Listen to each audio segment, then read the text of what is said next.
Hello everyone, I am Dheeraj and I am glad to be here with you all today. And today we are going to discuss two topics, social movements and workers' movement. Workers' movement is the subpart of the social movement. So, first of all, we are going to discuss the social movement. Let's begin. Social movement is a type of group action. They are large, sometimes informal, grouping of individuals or organizations which focus on specific political social issues. In other words, they carry out or resist undo or social change. What it means, basically it focuses on the issues of societies, and it can be done by the group of large peoples to finish the evils of society, or these movements can be done to find an alternative way to deal with something. Features. What are the features of social movement? The first feature is sustained collective effort. Social movement is an ongoing process as we have to give a continuous effort to make it possible, and it cannot be done by an individual. That's why it is a collective effort. Degree of organization. An organized form is necessary to make any movement successful because it consists of large number of people. So an organization has to be made. The third point is distinct mode of protest. There are different types of protest modes by which we can do protest using cloth, candles, etc. Next point is defined structure. Structure of leaders, ideologies to carry out movements until and unless it cannot end to its goal. So there was to be defined structure. The next point, shared objective and ideology. It is a collective effort. So there should be a shared objective by which every party workers agrees. Next point, aim of learning about changes on social issues. As it is a social issue, so there should be an effort for the betterment of society. अब जैसा कि ये समाज के लिए कुछ अच्छा करने का है, तो इसके अंदर अपने एक जने का फ़ायदा नहीं देख सकते, तो अपने को पूरे समाज का सोचना पड़ेगा. Next point, factors that led to emergence of social movements. The first point is process of democratization. Transition to a more democratic political regime, including substantive political changes moving in a democratic directions. It has been attributed to include economic development, civil development, historical development. The next point, spread of education. British India के time India के अंदर employment और education की बहुत कमी थी. सो ऐसा माना जाता था कि जिसके पास एजुकेशन है उसके पास एम्प्लॉयमेंट है. So this is one of the most important tool which is use to do any strike. The next point which I would like to discuss is conservation of industrialization. No security of job, low wages and autonomy by industrialists is one of the most important reasons to manipulate people for strikes. The next point, emergence of free press and NGOs and the increased advancement of ICTs are also the important points which is used to emergence of strikes. Like freedom of press also signify the guarantee of rights and pressurizes government to work for public issues.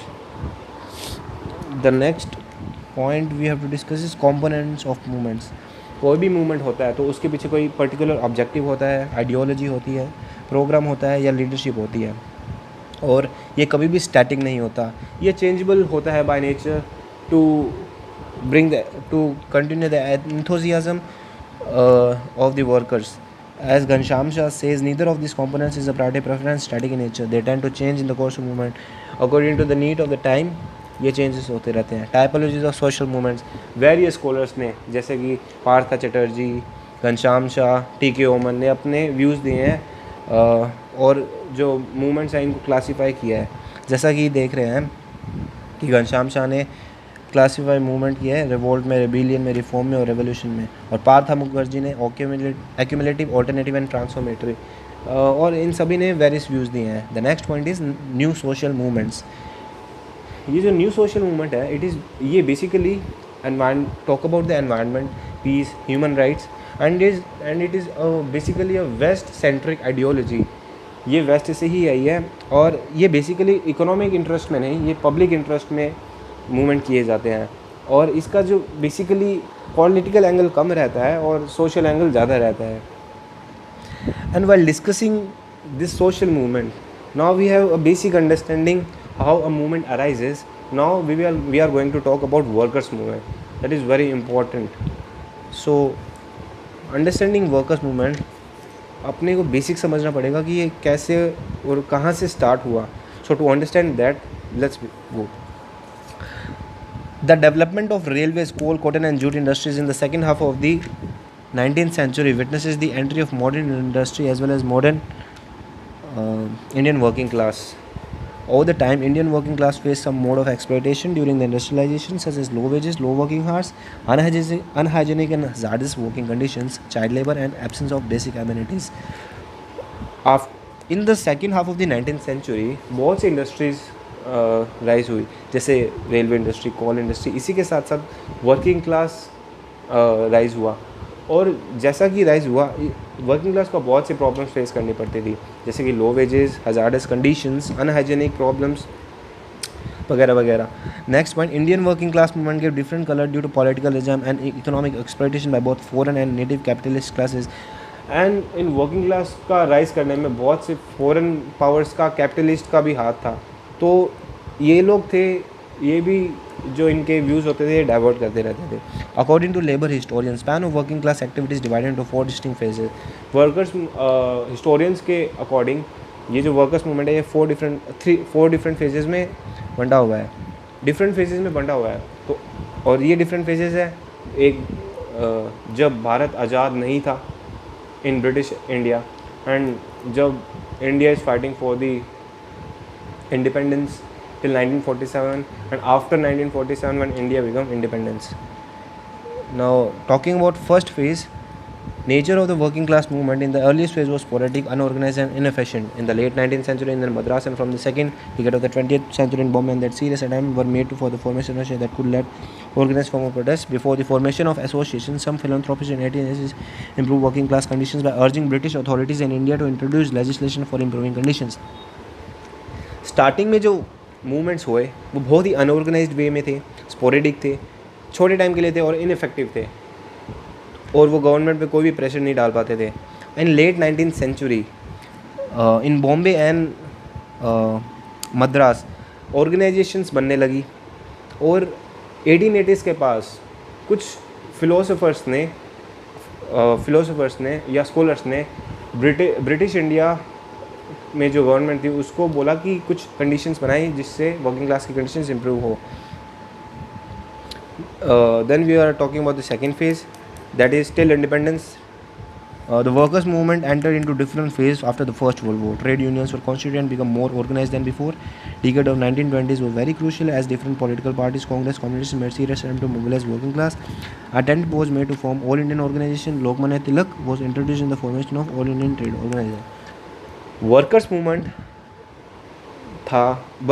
था वो entirely different phase में आ चुका था. After in this phase trade unions वो constituted, बहुत से trade unions बनने लगे. As decades of 1920 was very crucial, क्योंकि कांग्रेस और कम्युनिस्ट मोबिलाइज कर रहे थे वर्किंग क्लास को, और attempt was made to form all Indian organisation. Lokmanya Tilak was very important person to form all Indian trade union organization. In this decade, India witnessed a large number of strikes well participated by workers. And then from 1920, Congress started to mobilize the working class because of two conditions.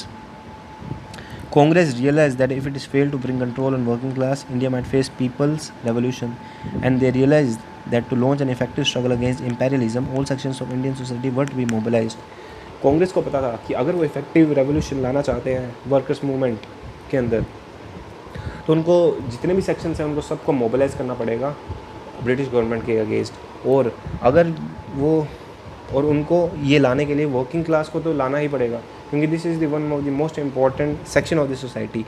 Consequently, workers and peasant parties were able to organize workers strike in Bombay in 1920 and other cities too.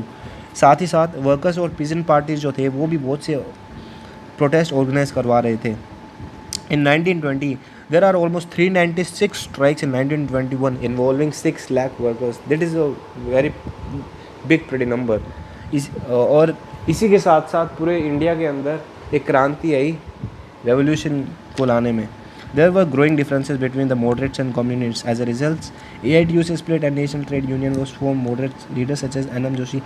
समय के साथ साथ जो communist थे और moderates थे, इनके बीच के अंदर आइडियोलॉजीज़ के अंदर डिफरेंस आने लगे, जिसकी वजह से इनका स्प्लिट हो गया. There was marked decline in the number of strikes in 1930s after high activism. Chamanlal Lavery argues that it was the period of setback to the entire trade union movement as many communist leaders arrested and succeeded splits that took place in trade union congress. In this time, many workers is arrested by the British government, and because of the split of the All India Trade Union Congress, there is the decline in the lack of strikes. Final phase of national movement coincided with the beginning of the Quit India movement of 1942. During the period after the end of the World War, second working class confined with two other problems: problem of decline in earning, problem of large scale retrenchment. अब independence से पहले तक ये सभी problems workers movement face कर रहे थे. अब जब इंडिया इंडिपेंडेंट हुआ, उसी के बाद में in the initial year after independence the working class movement enter into a different phase. क्योंकि अब जो गवर्नमेंट थी वो इंडियन गवर्नमेंट थी, और बहुत से फाइनेंस कमीशन पॉलिसीज़ बनाई गई. The working class in a country as a whole was in a better condition as a result of number of strikes as we have discussed about. The situation, however, changed in 1960s and 1970s. The inflation years of mid-1960s saw the real wages of working class declining as the industrial front increased. And consequently, many unions lost their autonomy and acted according to the programs and policies of parties. साथ ही साथ inflation का time आया था 1960s और 1970s के बीच में, और साथ ही साथ जो ट्रेड यूनियंस थी उनको आगे सफ़र करने के लिए पॉलिटिकल पार्टीज़ के साथ अटैच होना पड़ा. और ये बहुत बड़ी प्रॉब्लम हुई वर्कर्स मूवमेंट के अंदर. इससे क्या होता था, जो ट्रेड यूनियंस थे they are not able to present their own views there then Indian. इसी वजह से और स्प्लिट हुई. जो नेशनल फेडरेशन ऑफ लेबर थी इसमें भी स्प्लिट हुआ.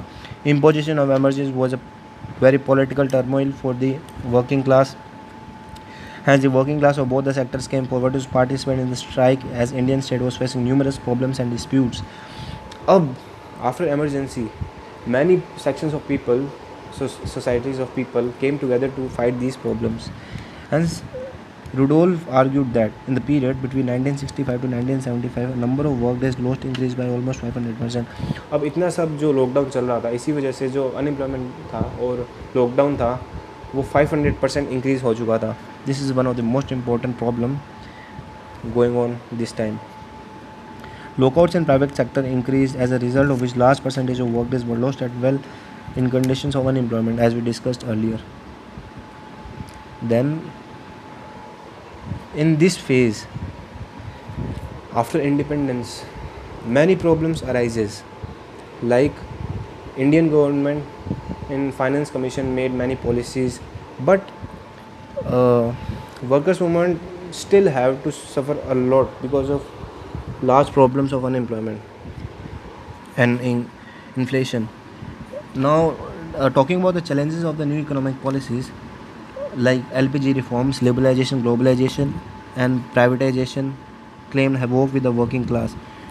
Because गवर्नमेंट ने ये पॉलिसीज़ बनाई, बट गवर्नमेंट ने minimum wages, security of jobs, ऐसी कोई पॉलिसीज़ नहीं बनाई जो इफ़ेक्टिवली इम्प्लीमेंट हो सके. सो this is one of the most important problem after the independence of India. Owing to the impact of globalization and new policies, thousands of tiny and small oil units over the countries having closed down in the face of growing competition from MNCs. After the liberalization and globalization, many foreign investments came to India, and due to this, many small industries lapsed. और इसी वजह से बहुत से लोग unemployed हो चुके थे और विलेज के अंदर बहुत सी प्रॉब्लम्स आ चुकी थी. The policies gave scope to private sector to replace permanent workers.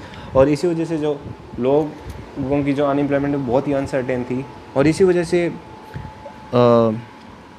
Inequality gap जो था लोगों के बीच में बहुत आ चुका था, और many problems arises due to this inequalities. ये बेसिकली हुआ क्यों, इसकी अगर अपने बात करें तो इसकी दो वजह हैं और टू वीकनेसेस हैं. The first weakness we are talking about is multiplicity of trade unions with political parties. जब 1970s के time trade unions political party से अटैच हो चुकी थी, तो ये खुद का व्यू रख नहीं पाते थे। अब खुद का व्यू रख नहीं पाते थे तो जो पॉलिसीज़ थी वो उसी हिसाब से नहीं बन पाती थी, तो इफ़ेक्टिवली इतना इम्प्लीमेंट नहीं हो पाया ये वर्कर्स मूवमेंट। बट जो एलपीजी रिफॉर्म्स थे वो बहुत ही इफ़ेक्टिवली इंडिया की इकोनॉमी को आगे बढ़ाने में हेल्पफुल थे। The second point weakness we are discussing about, a large section of the workforce and the unorganized ones even today remain outside the fold of trade unions. In absolute terms, workers are poor and vulnerable to exploit than the workers in organized sector. जो काफ़ी सारे लोग थे जो trade union से connect नहीं थे, और vulnerable people have to face a lot of poor people have to face a lot of problems, and the people who are not connected to the organized sectors have to face big more problems. So at this note we are ending our video. Thanks for listening me, and I hope that this can help you to understand the social movement and workers movement. Thanks a lot.